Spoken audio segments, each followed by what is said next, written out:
Hello students, important 2 mark and 3 mark compulsory எதெல்லாம் வரதுக்கு வாய்ப்பு இருக்கு அப்படிங்கிற ஒரு சீரிஸ் பார்த்துட்டு இருக்கோம். அதில் வந்து ஒரு முக்கியமான ஒரு ப்ராப்ளம், இதெல்லாம் வந்து எக்ஸாமுக்கு வந்துச்சுன்னா உங்களுக்கெல்லாம் என்ன சொல்கிறது, ஒரு லட்டு சாப்பிட்ற மாதிரின்னு வச்சுக்கோங்களேன். ஏன்னா அவ்வளோ ஒரு ஈஸியஸ்ட் ப்ராப்ளம் இதெல்லாம். கவனிங்க, வீன்ஸ்டோன்ஸ் பிரிட்ஜ் நம்மளுடைய செகண்ட் லெசனில் ஒரு முக்கியமான கொஷினுமே வந்து பார்த்திங்கன்னா எது, வீன்ஸ்டோன்ஸ் பிரிட்ஜு தான். அந்த வீன்ஸ்டோன்ஸ் பிரிட்ஜை வச்சு தான் இப்போ நம்ம சால்வ் பண்ண போகிறோம். என்ன கொடுத்துருக்காங்க பாருங்கள்.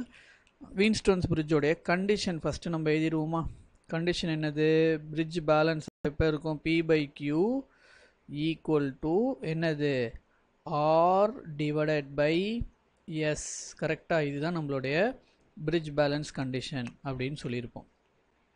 இதில் ஜீரோ டிஃப்ளெக்ஷன் அந்த கேல்வனோமீட்டரில் வந்து உங்களுக்கு பார்த்து இப்படி வரைஞ்சிருப்பாங்க, அப்புறம் இங்கே ஒன்று போட்டிருப்பாங்க, அப்புறம் இப்படி ஒன்று வரைஞ்சிருப்பாங்க, தென் இது, அப்புறம் இப்படி போட்டிருப்பாங்க. கரெக்டாக? இப்படி தான் உங்களுக்கு அந்த டயக்ராமுமே கொடுத்துருப்பாங்க. ரைட். ஆனால் இப்போ நம்ம இதெல்லாம் எக்ஸ்பிளைன் பண்ணல. நான் உங்களுக்கு எதுக்காக இப்போ நான் இதை வரைஞ்சேன்னா, அந்த பிரிட்ஜு பேலன்ஸ்டுன்னு சொல்கிறாங்களா, இப்போ இதை Pன்னு எடுத்துப்போம், இதை Qன்னு எடுத்துக்கலாம், இதை Rன்னு எடுத்துக்கலாம், இதை Sன்னு எடுத்துக்கிட்டோம்னா இந்த கேல்வனோமீட்டரு ஒரு பர்டிகுலர் பொட்டன்ஷியல் டிஃபரன்ஸில் நல் டிஃப்ளெக்ஷன் காட்டும். அதாவது இந்த ஜங்ஷன்லேயும் இந்த ஜங்ஷன்லேயும் சேம் பொட்டன்ஷியல் மெயின்டைன் ஆச்சுன்னா இந்த கேல்வனோமீட்டரில் டிஃப்ளெக்ஷனே காட்டாது. இதுதான் வந்து கண்டிஷன். அதை தான் இப்போ நம்மக்கிட்ட கேட்குறாங்க. எஸ்ஸோடைய வேல்யூ என்னவாக இருக்கும் அப்படின்னு கேட்குறாங்க. அப்போ பியோடைய வேல்யூ எவ்வளோ? அப்படியே சப்ஸ்டியூட் பண்ண வேண்டியதான். பியோடைய வேல்யூ 100, கியூடைய வேல்யூ எவ்வளோ? 1000 கொடுத்துருக்காங்க பாருங்கள். கியூடைய வேல்யூ எவ்வளோ? 1000.